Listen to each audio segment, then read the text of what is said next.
mtoto wa 10 ndio alisababisha nijue hii kampuni.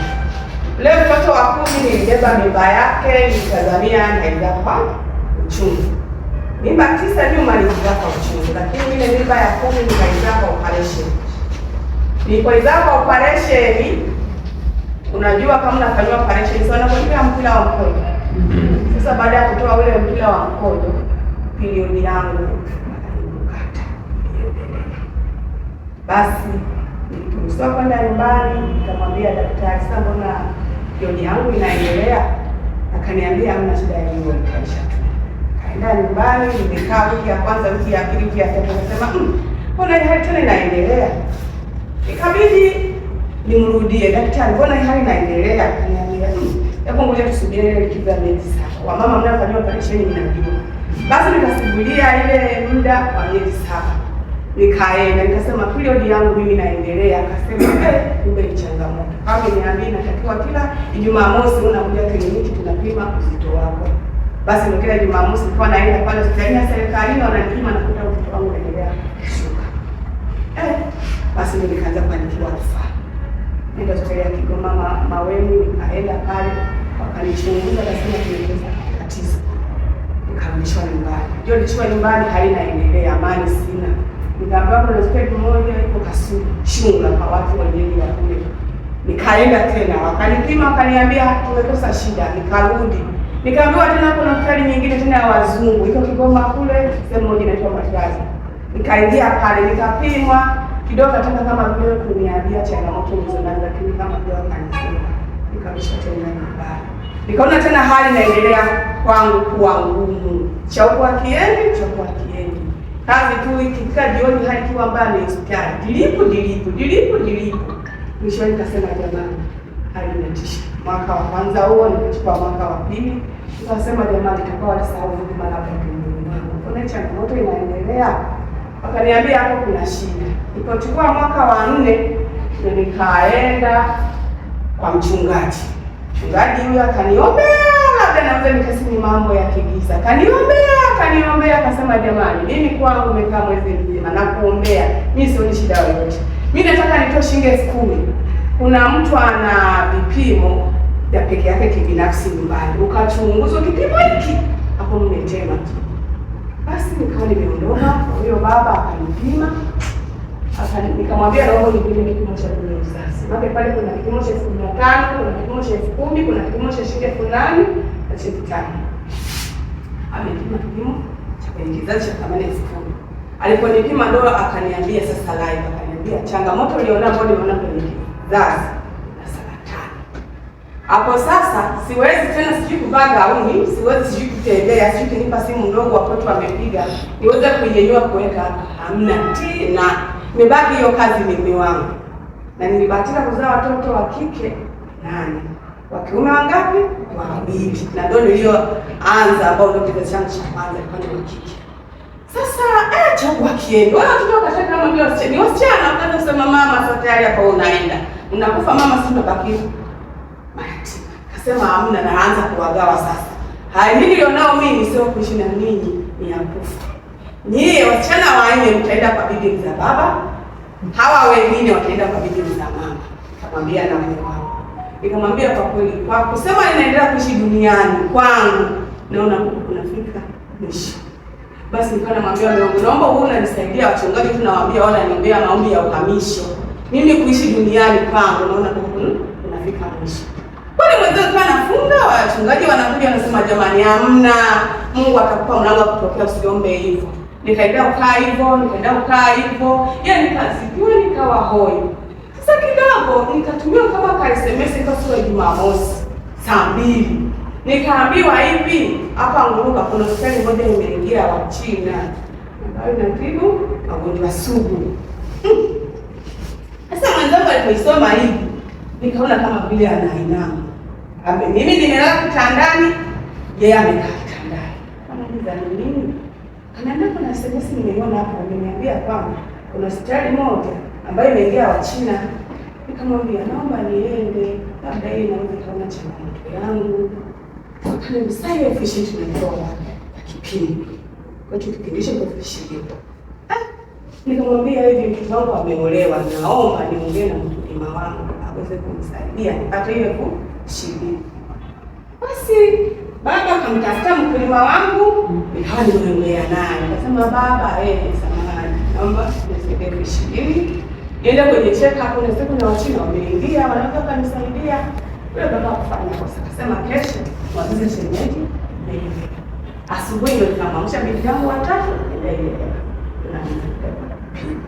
Nilifika katika nikapimwa, nilikuta daktari mmoja akanipima, akaniambia ugonjwa mbele. Akaniambia una saratani, una uvimbe, na presha kupanda na kushuka. Pigo moja limefeli, na pigo na tumbo. Kwa mimi mwenyewe nikasema mimi nitapona. Nikasema nirudi nikamsina mwanangu.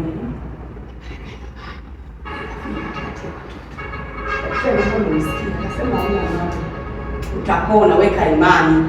Akaniuza hizi dawa, nilishazimeza. Nikasema hamna. Dawa nilizonazo, mnataka kifungasho cha Marema Coffee. Si mnabijua za presha, za vidonda vya tumbo, za nini, kwa sababu hivi figo ilikuwa najua ni nini, ni mshipa. Sababu mkojo wangu nikaenda kwenye mkojo, nilikuwa nasoma kama kichwa cha mtoto. Mimi nikajua ni mshipa, kumbe ni figo moja imefeli. Sasa mimi nikalichukulia hivyo. Basi daktari niambia hivyo. Akasema baba, huyu ndio ameshafika baba. Sababu nilikuwa nikikaa nikiweka miguu hivi. Kama alienda kwa kutafuta, nimekaa nimenyosha miguu. Nitakaa hivyo hivyo mpaka atakaporudi nimwambie nimechoka, wapishe mguu tena. Kama nimelala niwe sichikigeuza.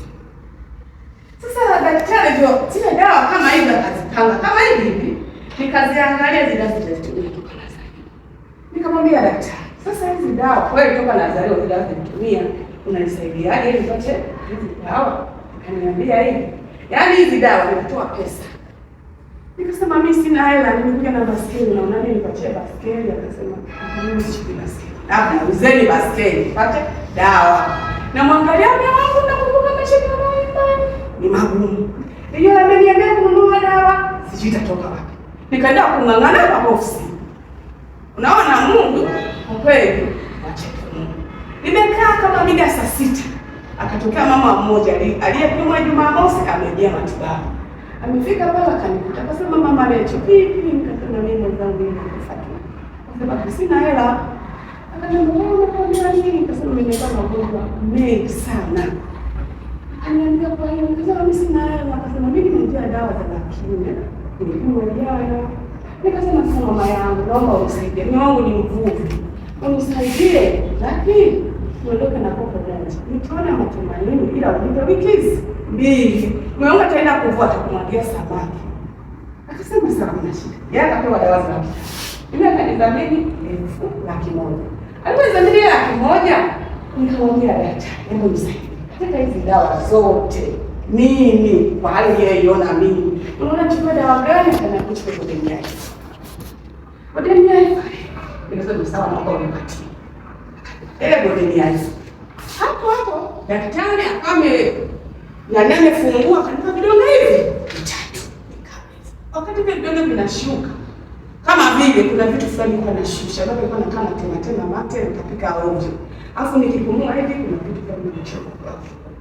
Kwa hiyo nipumue nifikishe wangu ndio kana nibana hivi. Na nibana na miguu ili nifikishe pumzi. Sasa ndio wakati na bimeza nikaanza kujisikia kama vile ninashusha kidogo. Nikaenda kwa pale usiku. Anaambia hatulazi niondoka nenda nyumbani. Sasa niondoke nikaenda nyumbani. Nilipofika nyumbani nikamwambia mume wangu, kumbuka wakati kanisani waliniambia kwamba inabidi niende Ugando Mwanza. Sasa kwa sababu nishaingia kanisani na mimi niliambiwa matibabu ya 600 na Uganda niliambiwa niende na 600. Naomba uombe hilo ombi kanisani wanisaidie hizo pesa. Ndio tukapiga simu kwa mchungaji. Mchungaji akasema, kisha toka ibadani. Hiyo wala mimi nafika saa ngapi? Sasa kwa sababu huyo mama ni mwimbaji, hebu jaribu kuongea na mwenyekiti wa kwaya. Moja kwa moja nikawa tumeongea na mwenyekiti wa kwaya. Mwenyekiti wa kwaya kama mwambia mhasibu, basi tukamletea 70,000. Nikaniambia chukua nini siku niliomba mume wangu kimbia, kanitoa siku nyingine. Akameniletea.